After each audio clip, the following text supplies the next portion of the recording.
Hello guys, this is Pinky. हम पढ़ेंगे अध्याय 1 स्वतंत्रता की पूर्व संध्या पर भारतीय अर्थव्यवस्था।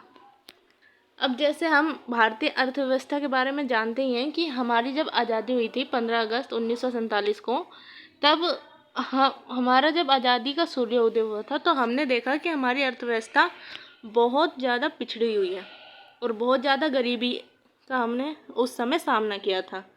जो अंग्रेज़ थे उनका एक मुख्य उद्देश्य यही था कि भारत को कच्चे माल के उत्पाद के लिए इस्तेमाल किया जाए।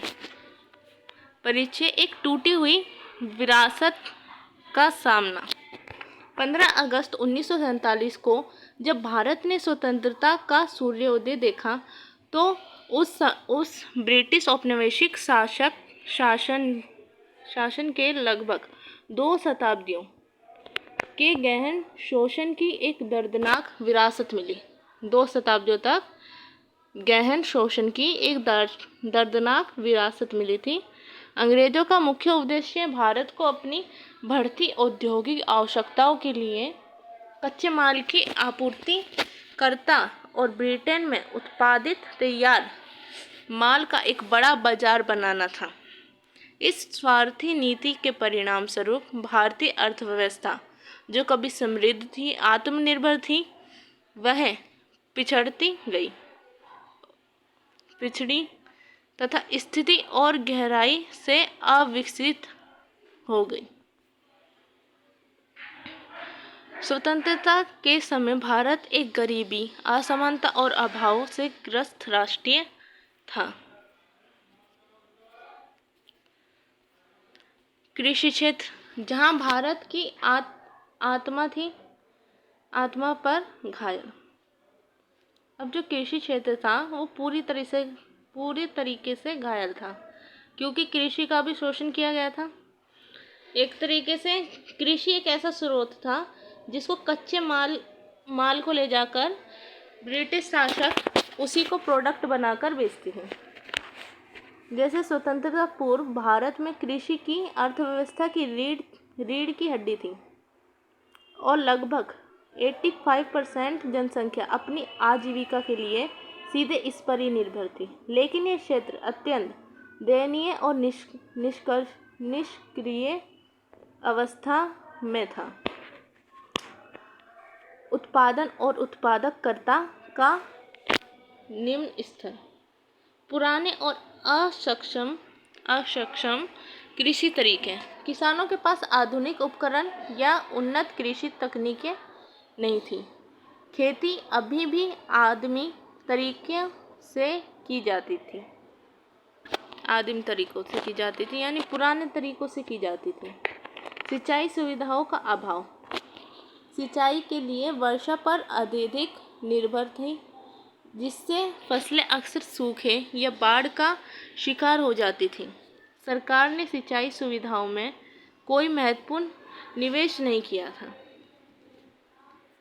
मतलब जो बांध बने वो बाद में बने। अब जैसे उन्नत बीजों और रासायनिक उपकरणों की कमी थी।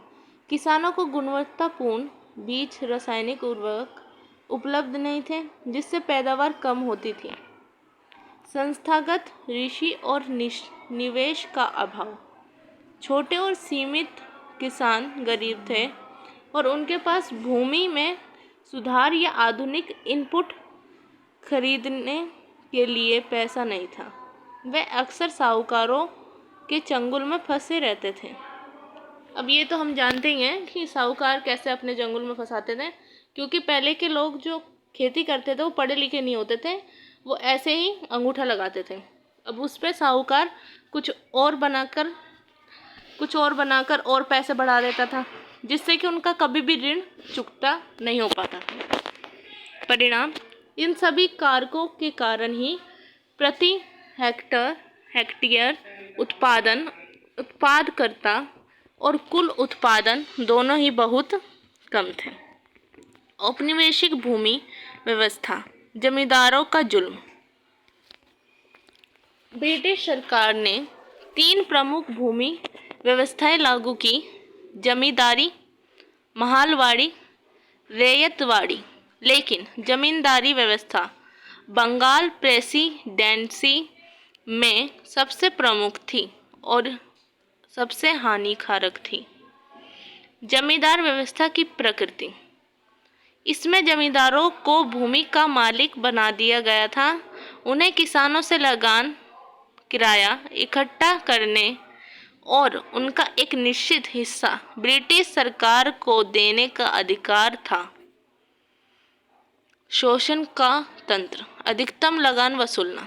जमींदार का एकमात्र उद्देश्य अधिकतम लगान वसूलना था, चाहे फसल अच्छी हो या खराब।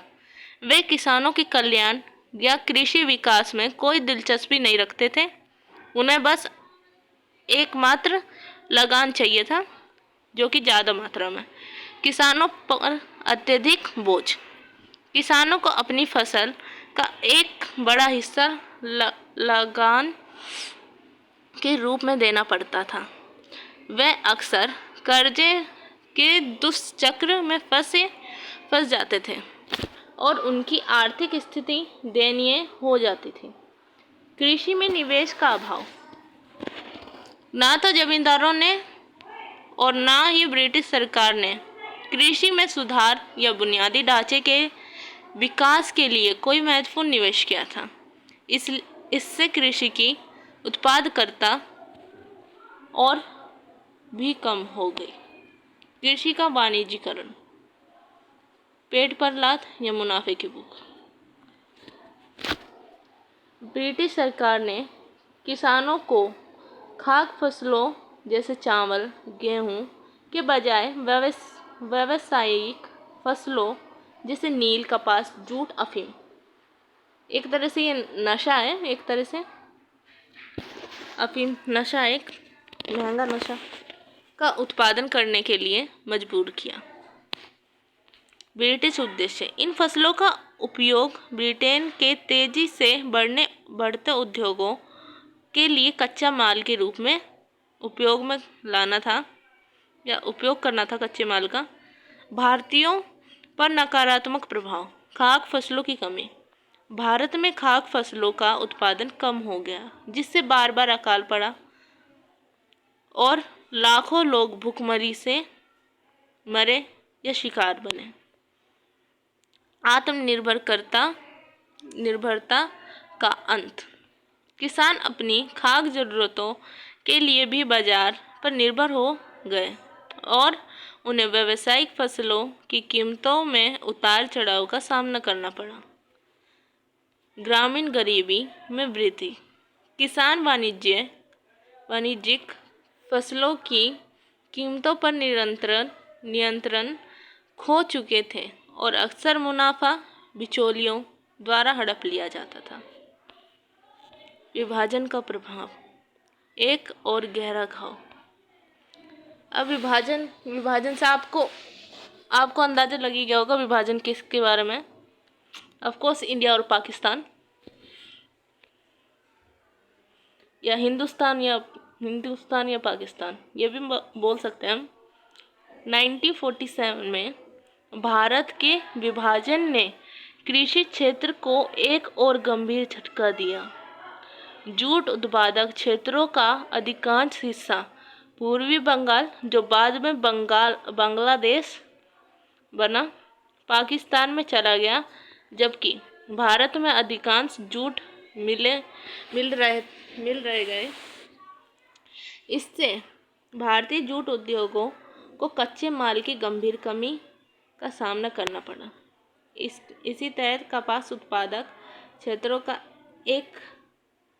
का भी विभाजन हुआ, जिससे भारतीय कपड़ा उद्योग पर नकारात्मक प्रभाव पड़ा।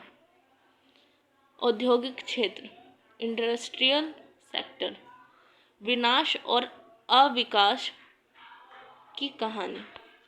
ब्रिटिश औपनिवेशिक नीति का एक मुख्य उद्देश्य भारत को एक विनिर्माण केंद्र के कच्चे माल के आपूर्तिकर्ता में बदलना और ब्रिटिश तैयार उत्पादों के लिए एक बड़ा बाजार बनाना था। इसके परिणाम स्वरूप भारतीय औद्योगिक क्षेत्र का गंभीर रूप से अवमूल्यन और विनाशीकरण किया गया। विनिधीकरण, डी इंडस्ट्रियलाइजेशन, भारत के विश्व प्रसिद्ध हस्तशिल्प का अंत। ये ब्रिटिश शासन की सबसे विनाशकारी आर्थिक नीतियों में से एक थी। दोहरा उद्देश्य, ब्रिटेन के तेजी से बढ़ते उद्योगों के लिए भारत से सस्ता कच्चा माल प्राप्त करना। ब्रिटेन में मशीन से निर्मित तैयार वस्तुओं को भारतीय बाजारों में ऊंचे दामों पर बेचना। अब जैसे हम जानते ही हैं, उनका उद्देश्य तो सीधा सीधा भारत से सारी अच्छी चीज़ों को शौक करना था। जैसे एक तरह से कच्चे माल को ले जाना और उनके जो पहनावा है उसको इंडिया में लाना। ब्रिटेन के तेज़ी से बढ़ते उद्योग के लिए भारत से सस्ता और कच्चा माल प्राप्त करना, क्योंकि हम ये जानते ही हैं कि $1 अभी भी अगर हम देखें, $1 की कीमत हमारे इंडिया में होगी कम से कम 90 प्लस होगी, 90 रुपीज़ प्लस। तो इससे ही हमें अंदाज़ा होता है कि ब्रिटिश और इंडिया में कितना अंतर आ चुका है, हम कितने पिछड़े हैं आज भी। अब भारत हस्तशिल्प उद्योगों का पतन। भारतीय हस्तशिल्प उद्योगों जैसे कपड़ा, आभूषण, धातु कार्य अपनी अद्वितीय गुणवत्ता, बारीकी, कारीगरी और विश्व प्रसिद्ध डिज़ाइन के लिए जाने जाते हैं। अब ये तो हम जानते ही हैं कि भारत हस्तकला में कितना मतलब गुणी था।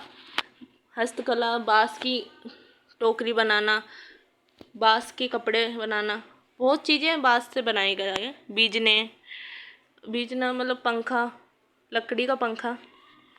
भेदभावपूर्ण टैरिफ नीति।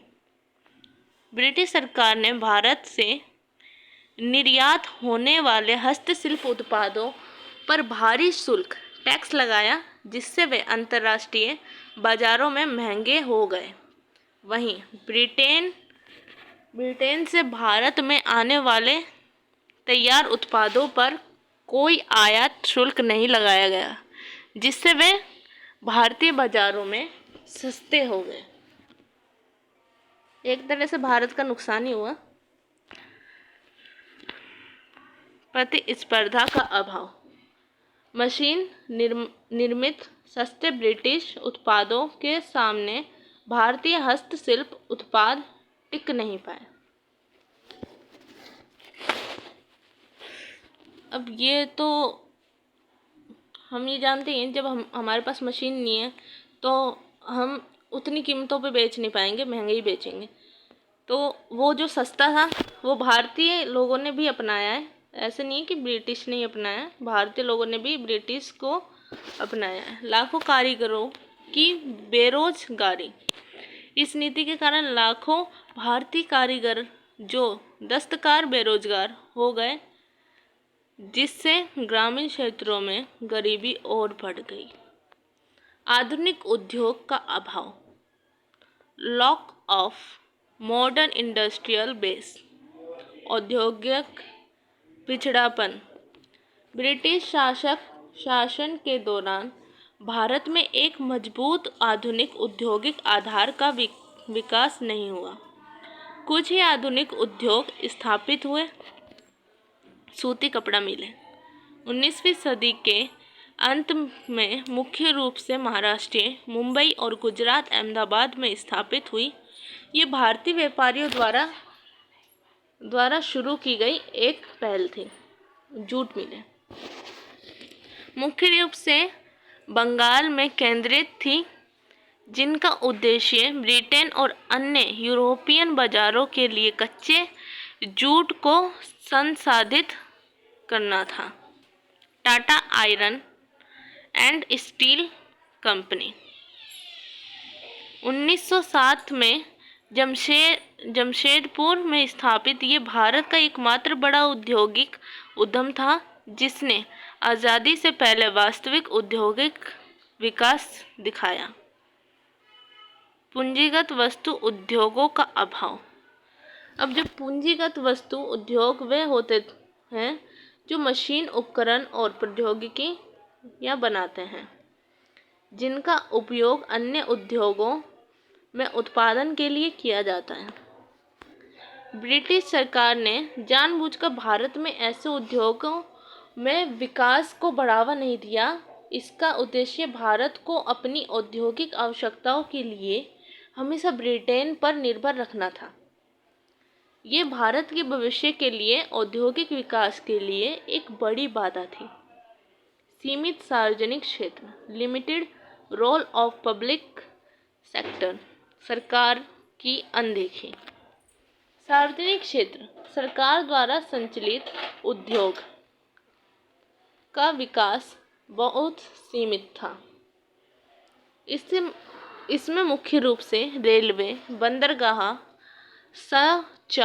संचार, डाक और तार और कुछ सरकारी विभाग शामिल थे।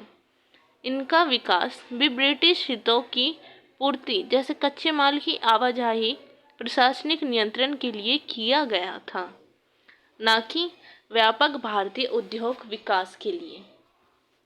विदेशी व्यापार, फॉरेन ट्रेड्स, ब्रिटेन के लिए एक तरफा लाभ का सौदा। ब्रिटिश औपनिवेशिक नीतियों ने भारत में विदेशी व्यापार को भी अपने हितों के अनुसार पूरी तरह से डाल लिया था। भारत बना कच्चे माल का शुद्ध निर्यात और तैयार माल का आयात। India become a net export of raw materials and import of finished goods. कच्चे माल, भारत में कच्चे माल, कच्चे रेशम, कपास, ऊन, चीनी, नील, जूट, मसालों जैसे प्राथमिक वस्तुओं का एक प्रमुख निर्यात बन गया। साथ ही ये ब्रिटेन से तैयार सूती, रेशमी और ऊनी कपड़े तथा अन्य पूंजीगत वस्तुओं का एक बड़ा आयात बन गया। इसका दोहरा शोषणकारी प्रभाव था। भारत के संसाधनों को सस्ते में ब्रिटेन ले जाया गया और भारत के बाजार को ब्रिटेन के उत्पादों से पाट दिया गया, जिससे भारतीय उद्योगों को नुकसान हुआ। व्यापार अधिशेष, लेकिन किसके फायदे के लिए? Trade surplus but for whose benefit. हाँ, स्वतंत्रता पूर्व भारत का व्यापार संतुलित अक्सर अधिशेष में रहता था, यानी निर्यात का मूल आयात के मूल से अधिक था। यानी क्या? निर्यात का मूल आयात मूल से अधिक था। जो निर्यात था, जो कि हम करते थे, जो हमारा निर्यात करते थे, जो हम कच्चा माल बनाते थे, उससे अधिक था आयात। मतलब जितना हमारा माल ज़्यादा था, उससे ज़्यादा तो ब्रिटिश अपना माल हमारे देश में लाते थे ताकि उनको मुनाफा हो। लेकिन यह अधिशेष भारत के लिए फायदेमंद नहीं था। यह एक शोषणकारी अधिशेष था। इस अधिशेष से अर्जित विदेशी मुद्रा का उपयोग निम्नलिखित उद्देश्यों के लिए किया गया। ब्रिटिश अधिकारियों के वेतन और पेंशन का भुगतान। ब्रिटिश में गृह शुल्क, होम चार्जेस नामक प्रशासनिक खर्चा का भुगतान। ब्रिटिश सरकार द्वारा लगे गए युद्धों के खर्चों का वित्त पोषण। इससे भारत के धन का भारी निकास हुआ, जिससे भारतीय अर्थव्यवस्था को कोई लाभ नहीं मिला। इससे भारत को गरीब बना दिया। इसने भारत को गरीब बना दिया। अधिकार नियंत्रण। मोनोपोली कंट्रोल ब्रिटेन की जकड़ में। ब्रिटेन ने भारत के विदेशी व्यापार पर लगभग एकाधिकार स्थापित कर लिया था। एकाधिकार मतलब उसने पूरे भारत को अपने कंट्रोल में ले लिया था, एक उसका अधिकार उसने स्थापित कर लिया था। भारत का आधे से अधिक व्यापार केवल ब्रिटेन के साथ होता था, अन्य देशों के साथ व्यापार बहुत सीमित रह गया। यह सीमित हो गया, सीमित था। स्वेज नहर का खुलना 1869। स्वेज नहर के खुलने से ब्रिटेन और भारत के बीच समुद्री मार्ग छोटा और तेज हो गया। इससे ब्रिटेन के लिए भारत से कच्चा माल का आयात करना और तैयार माल का निर्यात करना और भी आसान और सस्ता और अधिक कुशल हो गया, जिससे उनका भारत पर अधिक नियंत्रण और मजबूत हुआ। जनांकीय स्थिति, आंकड़ों में दुखद तस्वीर। औपनिवेशिक शासन के दौरान भारत की जनांकीय जनसंख्या संबंधी स्थिति अत्यंत निराशाजनक थी, जो उच्च मृत्यु दर, निम्न जीवन प्रत्याशा और व्यापक गरीबी को दर्शाता है। उच्च जन्म दर और उच्च मृत्यु दर, high birth rate and high death rate. जीवन का संघर्ष। जन्म दर, इनको अच्छी तरह समझेंगे क्योंकि ये इम्पोर्टेंट क्वेश्चन है। ये अक्सर पूछे जाते हैं एग्जाम में कि जन्म दर क्या है, उच्च जन्म दर क्या है, या उच्च मृत्यु दर क्या है। जन्म दर, प्रति 1000 व्यक्तियों पर जन्म लेने वाले बच्चों की संख्या, और मृत्यु दर ये है प्रति 1000 व्यक्तियों पर मरने वाले लोगों की संख्या को मृत्यु दर कहा जाता है। प्रति 1000 व्यक्तियों पर जन्म लेने वाली संख्याओं को जन्म दर और प्रति 1000 व्यक्तियों पर मरने वाले लोगों की संख्या को मृत्यु दर कहा जाता है। दोनों ही बहुत ऊंची हुई थी। अब उच्च मृत्यु दर क्या है? खराब स्वास्थ्य सुविधाओं, स्वच्छता की कमी, कुपोषण और बार बार होने वाली महामारी जैसे हैजा, पैलिंग, डिफ्लूएंजा, अभी कोविड भी आ गया, कोविड और टाइफाइड का प्रत्यक्ष परिणाम थी। ये जनसंख्या में वृद्धि को दिखाती है, लेकिन जीवन की गुणवत्ता अत्यंत निम्न थी। अत्यंत निम्न साक्षरता दर, ज्ञान का अंधेरा। स्वतंत्रता के समय कुल साक्षरता दर 16% से भी कम थी। अब इसी से हम अंदाज़ा लगा सकते हैं कि हमारे जो लोग थे, जो भारतीय लोग थे, वो कितने पढ़े लिखे होंगे। 100 में से 100 तो नहीं होंगे, 100 में से 1/3, वो भी नहीं बोल सकते, कुछ गिने चुने लोग पढ़े लिखे थे। महिला साक्षरता दर और भी दयनीय थी, जो केवल 7 के आसपास थी। अब बताओ, 7% के आसपास महिला साक्षरता दर। एक तरह से हमारा आधा विकास तो वहीं रुक गया जब हमारी साक्षरता दर कम हुई।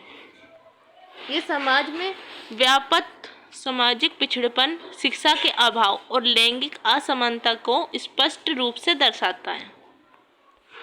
निम्न जीवन प्रत्याशा, कमजोर जीवन या लो लाइफ एक्सपेक्टेंसी।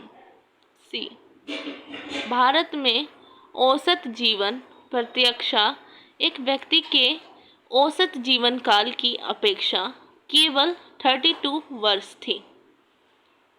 मतलब जीवन प्रत्याशा एक व्यक्ति के औसत जीवन काल की अपेक्षा केवल 32 वर्ष थी। ओ भाई, ये अत्यंत खराब स्वास्थ्य सुविधाओं, व्यापक गरीबी, कुपोषण और बीमारी के खिलाफ लड़ने की क्षमता की कमी का एक गंभीर संकेत था।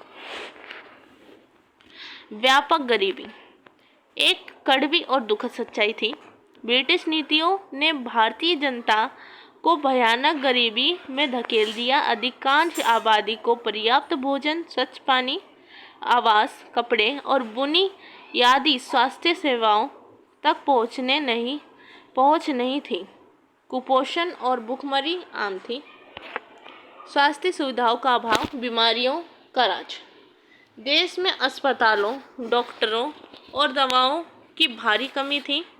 स्वच्छता की खराबी स्थिति और पीने के लिए साफ पानी की कमी थी, जिसके कारण जनित रोग जैसे हैजा, टाइफाइड और वायु जनित रोग जैसे चेचक, तपेदिक आम थे, जिससे लाखों लोग मारे जाते थे। अब व्यावसायिक संरचनाएं। कृषि पर अत्यधिक निर्भरता। अब ये तो हम जानते ही हैं कि जब हम आज़ाद हुए थे तो आधे से ज़्यादा लोग कृषि पर ही निर्भर थे। व्यवसाय पर कोई चर्चा नहीं थी। पहले हमारे पास सिर्फ प्रथमक क्षेत्र ही था। जो प्रथम क्षेत्र था वही था हमारे पास। व्यावसायिक संरचना का अर्थ है विभिन्न आर्थिक क्षेत्रों में कार्यरत जनसंख्या का वितरण। स्वतंत्रता पूर्व भारत की व्यावसायिक संरचना अत्यधिक असंतुलित थी। कृषि पर आधारित निर्भरता, एक तरफा विकास। देश की लगभग 70 से 75 कार्यशील जनसंख्या कृषि क्षेत्र में लगी हुई थी। जैसा कि मैंने कहा, आधे से ज़्यादा लोग। यह दर्शाता है कि औद्योगिक और सेवा क्षेत्र देश में बहुत अविकसित थे और उनमें रोजगार के अवसर बहुत कम थे, क्योंकि पिछड़ा हुआ देश था। हमें औद्योगिक की इतनी जानकारी नहीं थी, तो सबसे ज़्यादा थे कृषि में। विनिर्माण और सेवा क्षेत्रों का नगण्य विकास अन्य क्षेत्रों की अपेक्षा। विनिर्माण उद्योग क्षेत्र में केवल 10% आबादी लगी हुई थी। सेवा क्षेत्र जैसे व्यापार, परिवहन, शिक्षा, स्वास्थ्य, प्रशासन में केवल 15 से 20% आबादी कार्यरत थी। यह संरचना आर्थिक पिछड़ेपन और एक असंतुलित अर्थव्यवस्था को दर्शाता है, जहां केवल एक क्षेत्र पर अत्यधिक बोझ था। क्षेत्रीय असमानताएं। विकास का असमान चेहरा। कुछ क्षेत्रों में, जैसे तत्कालीन मद्रास प्रेसिडेंसी, बॉम्बे और बंगाल के कुछ हिस्से, औद्योगिक गतिविधियों में थोड़ी वृद्धि देखी गई, लेकिन अन्य जैसे ओडिशा, राजस्थान, पंजाब में कृषि पर निर्भरता बहुत अधिक बनी हुई थी। ये दर्शाता है कि पूरे देश में विकास का अनुभव असमान था, जिससे क्षेत्रीय असमानताएं बढ़ी। आधारिक संरचना। ब्रिटिश स्वास्थ्य के लिए निर्मित। ब्रिटिश शासन के दौरान आधारिक संरचना बुनियादी सुविधाएं जैसे सड़कें, रेलवे, बिजली का विकास बहुत सीमित और पक्षपातपूर्ण था। इसका मुख्य उद्देश्य ब्रिटिश साम्राज्य के हितों की सेवा करना था, न कि भारत अर्थव्यवस्था का व्यापक विकास करना। रेलवे शोषण का नेटवर्क। Nice name. रेलवे का विकास ब्रिटिश शासन की सबसे महत्वपूर्ण लेकिन स्वार्थी पहल थी। ब्रिटिश उद्देश्य आंतरिक क्षेत्रों से कच्चा माल और बंदरगाहों तक तेजी से पहुंचाना, ताकि उन्हें ब्रिटेन भेजा जा सके। एक तरह से रेलवे का जो था वो शोषण नेटवर्क था। रेलवे बंदरगाहों तक तेजी से पहुंचना, ताकि ब्रिटेन पहुंचाया जा सके। ब्रिटेन से आयात किए गए तैयार माल को देश में आंतरिक बाजारों तक आसानी से पहुंचाना। सेना के आवागमन को सुविधाजनक बनाना और पूरे देश में प्रशासनिक नियंत्रण मजबूत करना। कुछ अनपेक्षित सकारात्मक प्रभाव। रेलवे ने लोगों को लंबी दूरी की यात्रा करने में सक्षम बनाया, लेकिन सांस्कृतिक आदान प्रदान बढ़ा। इससे व्यावसायिक फसल उत्पादन को बढ़ावा दिया, भले ही ये शोषणकारी था। अकाल के समय भोजन और राहत सामग्री की आवाजाही में मदद की। भारतीय समाज को कुछ हद तक एकीकृत किया। ये थोड़े अच्छे पॉइंट्स हैं। बंदरगाह व्यापार के द्वारा एक तरफा मुंबई, चेन्नई, कोलकाता जैसे प्रमुख बंदरगाहों का विकास निर्यात आयात व्यापार को सुविधाजनक बनाने के लिए किया गया। इनका उपयोग मुख्य रूप से ब्रिटिश व्यापारिक हितों के लिए किया जाता था, न कि भारत के अपने समुद्री व्यापारों को बढ़ावा देने के लिए। सड़कें, रोड्स केवल काम की। सड़कों का निर्माण मुख्य रूप से सेना के आवागमन और कच्चे माल को बंदरगाहों तक ले जाने के लिए किया गया। अधिकांश ग्रामीण क्षेत्रों में सड़कों की स्थिति बहुत खराब थी, खासकर बरसात के मौसम में, जिससे आंतरिक व्यापार और आवागमन में मुश्किल थी। संचार, कम्युनिकेशन सिर्फ प्रशासन के लिए। डाक और तार सेवाओं का विकास सार्वजनिक सेवाओं के बजाय मुख्य रूप से कानून और व्यवस्था बनाए रखने और ब्रिटिश प्रशासनिक नियंत्रण को मजबूत करने के लिए किया गया था। मतलब कानून और व्यवस्था को और ब्रिटिश प्रशासनिक नियंत्रण को मजबूत करने के लिए किया गया था डाक और टेलीफोन सेवाओं का इस्तेमाल। आमतौर पर लोगों के लिए संचार की सुविधा बहुत सीमित थी।